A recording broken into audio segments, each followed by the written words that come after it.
चलिए बुलेटिन की शुरुआत करेंगे और सीधा रुख करेंगे प्रधानमंत्री नरेंद्र मोदी का कर्तव्य भवन से क्या कुछ कह रहे सुनाते हैं आपको। सारे मंत्रालय तो किराए की बिल्डिंग में है। इनके किराए पर जितने रुपए खर्च हो रहे थे वो अपने आप में बहुत बड़ा आंकड़ा है। और वैसे पूरा हिसाब लगाएं तो बहुत बड़ा है, लेकिन अगर मोटा मोटा हिसाब लगाएं तो 1,500 करोड़ रुपया प्रति वर्ष इसमें जाता है। इतनी बड़ी राशि भारत सरकार अलग अलग मंत्रालयों के सिर्फ किराए पर खर्च कर रही है। इसके अलावा एक और दिक्कत काम की वजह से स्वाभाविक है कि कर्मचारियों का यहां से वहां आना जाना भी होता है। अनुमान है कि हर रोज 8 से 10,000 कर्मचारियों को एक मंत्रालय से दूसरे मंत्रालय में आना जाना पड़ता है। अब इसमें भी सैकड़ों गाड़ियों का मूवमेंट होता है, खर्च होता है, सड़कों पर ट्रैफिक बढ़ता है, कितना समय खराब होता है। और इन सब से काम में भी इनएफिशिएंसी के सिवाय कुछ नहीं रहता है। साथियों, 21वीं सदी के भारत को 21वीं सदी की आधुनिक व्यवस्थाएं चाहिए, इमारतें भी चाहिए। ऐसी इमारतें जो टेक्नोलॉजी, सुरक्षा और सुविधा के लिहाज से बेहतरीन हो, जहां कर्मचारी सहज हो, फैसले तेज हो और सेवाएं सुगम हो। इसलिए कर्तव्य पथ के आसपास एक होलिस्टिक विजन के साथ कर्तव्य भवन जैसी विशाल इमारतों का निर्माण किया जा रहा है। ये तो पहला कर्तव्य भवन पूरा हुआ है। अभी कई कर्तव्य भवनों का निर्माण तेजी से चल रहा है। ये ऑफिसेस जब आसपास शिफ्ट होंगे, नजदीक नजदीक हो जाएगी, तो इससे कर्मचारियों को सही वर्क एनवायरनमेंट मिलेगा, जरूरी सुविधाएं मिलेगी, उनका टोटल वर्क आउटपुट भी बढ़ेगा और सरकार जो 1,500 करोड़ रुपए किराए पर खर्च कर रही है वो भी बचेगा। साथियों, कर्तव्य भवन की ये भव्य बिल्डिंग, ये सभी प्रोजेक्ट्स,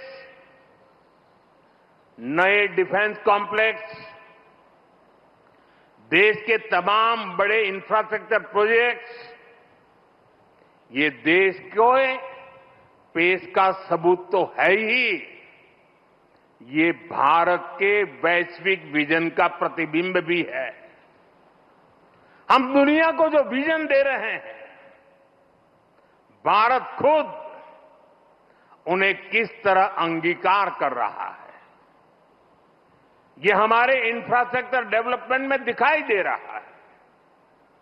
हमने दुनिया को मिशन लाइफ दिया, हमने वन अर्थ, वन सन, वन ग्रिड का आइडिया विश्व के सामने रखा। ये वो विजन है जिनसे मानवता के भविष्य की उम्मीद जुड़ी है। आज आप देख सकते हैं, कर्तव्य भवन जैसे हमारे आधुनिक इंफ्रास्ट्रक्चर, ये ऐसे इंफ्रास्ट्रक्चर हैं जिनकी आत्मा प्रो पीपल है और इनका स्ट्रक्चर प्रो प्लेनेट है। कर्तव्य भवन में भी रूफटॉप पर सोलर पैनल्स लगाए गए हैं। वेस्ट मैनेजमेंट के लिए एडवांस सिस्टम को इसमें इंटीग्रेट किया गया है।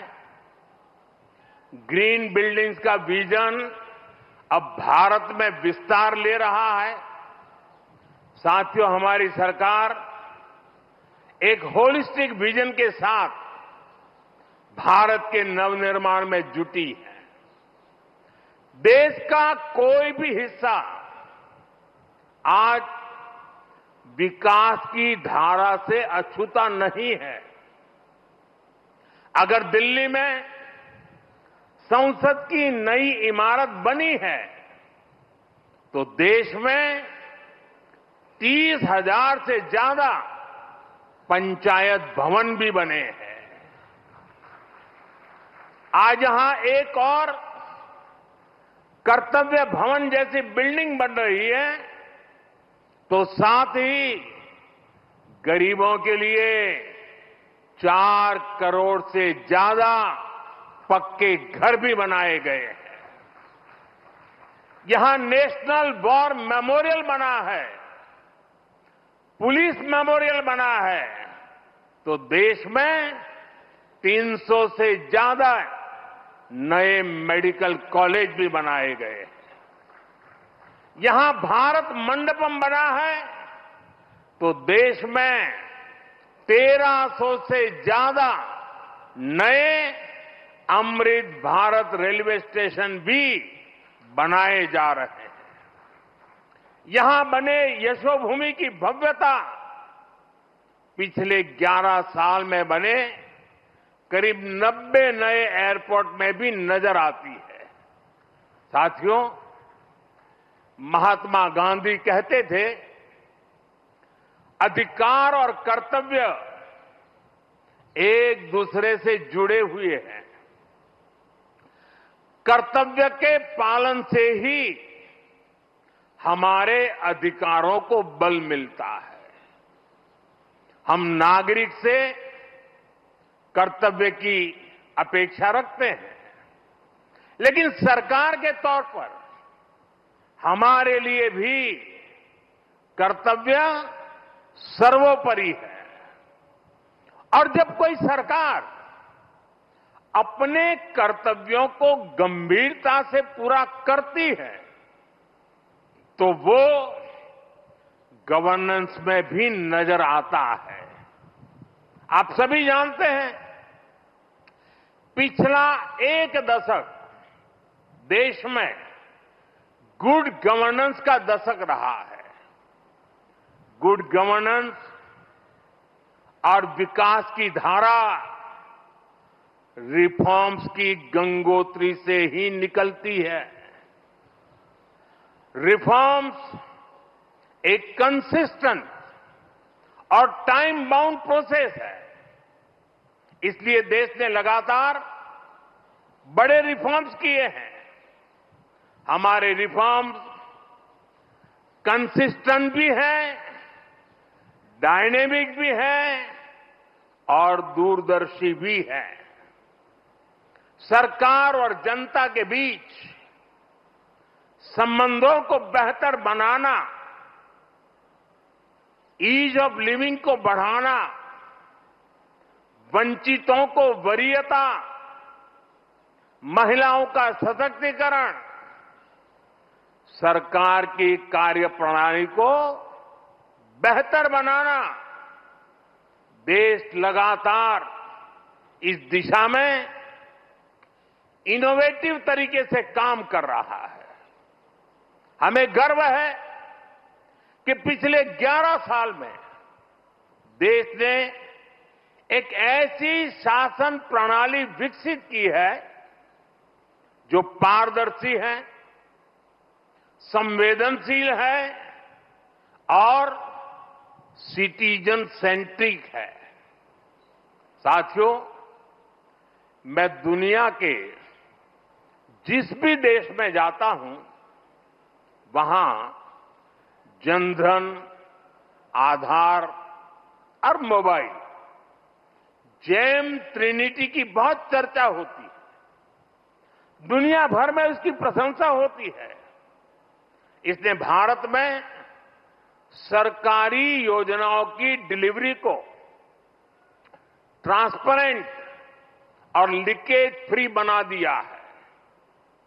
आज कोई भी ये जानकर हैरान रह जाता है कि देश में राशन कार्ड हो, गैस सब्सिडी पाने वाले हो, स्कॉलरशिप हो, ऐसी अलग अलग योजनाओं के करीब 10 करोड़ लाभार्थी ऐसे थे। ये आंकड़ा सुनकर के चौंक जाओगे। 10 करोड़ लाभार्थी ऐसे थे जिनका कभी जन्म ही नहीं हुआ था। इनके नाम पर पहले की सरकारें पैसे भेज रही थी और वो पैसा इन फर्जी लाभार्थियों के नाम पर बिचौलियों के खाते में जा रहा था। इस सरकार में इन सभी 10 करोड़ फर्जी नामों को हटा दिया गया है और अभी ताजा आंकड़ा है कि इससे देश के 4,30,000 करोड़ रुपए से ज्यादा 4,30,000 करोड़ रुपए से ज्यादा ये पैसे गलत हाथों में जाने से बचे हैं। आप कल्पना करिए, 4,30,000 करोड़ रुपए की चोरी। अब ये पैसा देश के विकास में काम आ रहा है। मतलब लाभार्थी भी खुश हैं और देश का संसाधन भी बचा है। साथियों, सिर्फ करप्शन और लीकेज ही नहीं, अनावश्यक नियम कायदे भी नागरिकों को परेशान करते हैं। इनसे सरकार की डिसीजन मेकिंग प्रोसेस स्लो होती थी। इसलिए हमने 1500 से ज्यादा पुराने कानून समाप्त कर दिए। कई कानून तो अंग्रेजों के जमाने के थे, जो इतने दशकों बाद भी रोड़ा बने हुए थे।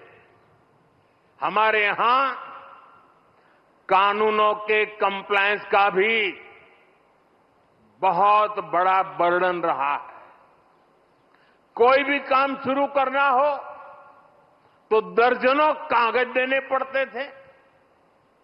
पिछले 11 साल में 40,000 से अधिक कंप्लायंसेस को खत्म कर दिया गया है और ये काम अभी पूरा नहीं हुआ है, अभी भी लगातार जारी है। साथियों, यहां भारत सरकार के वरिष्ठ सचिव भी मौजूद है। आप इस बात से परिचित है कि पहले कितने विभागों और मंत्रालयों में किस तरह जिम्मेदारियों और अधिकारों की ओवरलैपिंग होती थी। इससे डिसीजंस अटक जाते थे, काम अटक जाता था। हमने अलग अलग विभागों को जोड़कर डुप्लीकेशन खत्म किया। कुछ मंत्रालय को मर्ज किया गया। जहां जरूरत थी वहां नए मंत्रालय भी बनाए गए। वाटर सिक्योरिटी सुरक्षित करने के लिए जल शक्ति मंत्रालय बना। सहकारिता आंदोलन को सशक्त करने के लिए सहकारिता मंत्रालय बना। पहली बार फिशरीज का अलग मंत्रालय बनाया गया। हमारे नौजवानों के लिए स्किल डेवलपमेंट मिनिस्ट्री बनी। इन फैसलों से आज सरकार की एफिशिएंसी भी बढ़ी है, डिलीवरी भी तेज हुई है।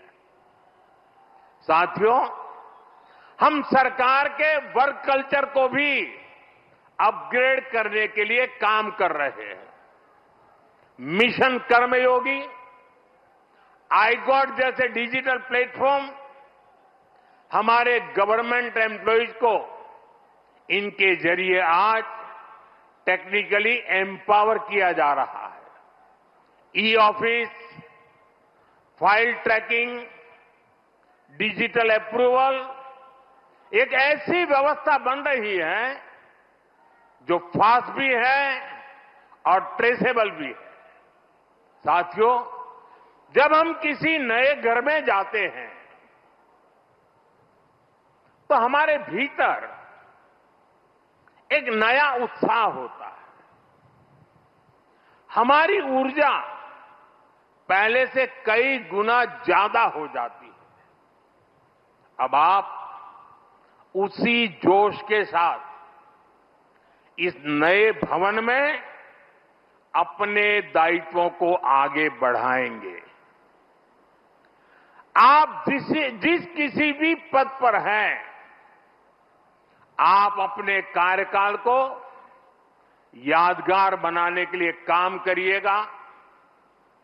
जब आप यहां से जाएं तो ये लगना चाहिए कि आपने देश सेवा में अपना 100% योगदान दिया है। साथियों, हमें फाइलों को लेकर अपने नजरिए को भी बदलने की जरूरत है। एक फाइल, एक शिकायत, एक आवेदन, ये देखने में बस एक रोजमर्रा का काम लग सकता है, लेकिन किसी के लिए वही एक कागज उनकी उम्मीद हो सकता है। एक फाइल से कितने ही लोगों का पूरा जीवन जुड़ा हो सकता है। अब जैसे कोई फाइल जो 1 लाख लोगों से जुड़ी है, अगर आपकी टेबल पर वो एक दिन भी डिले होती है तो उससे 1 लाख मानव दिवसों का नुकसान होता है। जब आप इस नजरिए से अपने काम को देखेंगे तो आपको भी लगेगा किसी भी सुविधा या सोच से ऊपर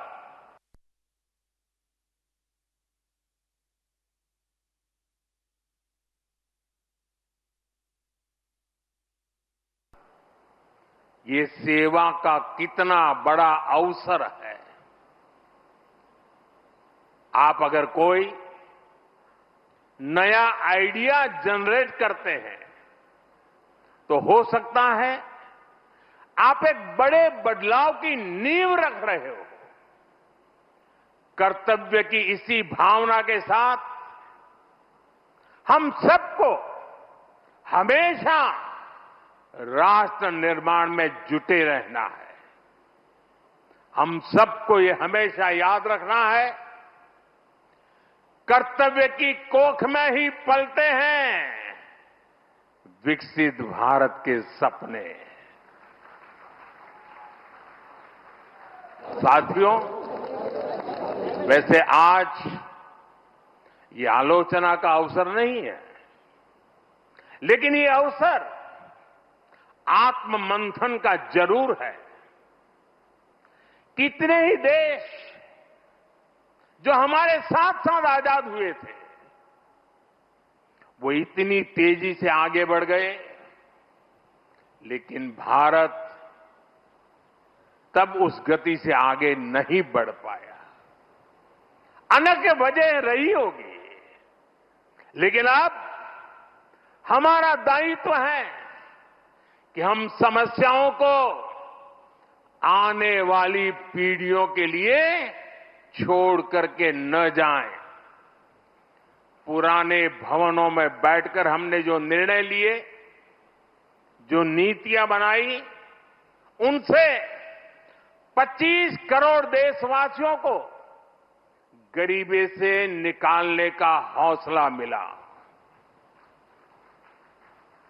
25 करोड़ लोगों का गरीबी से बाहर आना ये एक बहुत बड़ी सिद्धि है। लेकिन मैं हर काम के बाद भी कुछ न कुछ नया ही सोचता रहता।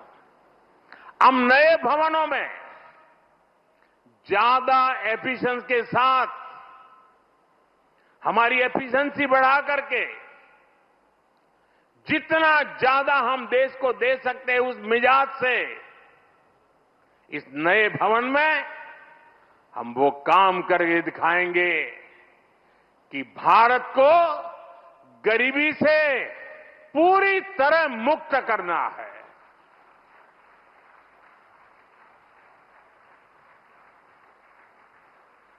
इन्हीं भवनों से विकसित भारत का सपना साकार होगा। ये लक्ष्य हम सबके प्रयासों से ही पूरा होगा।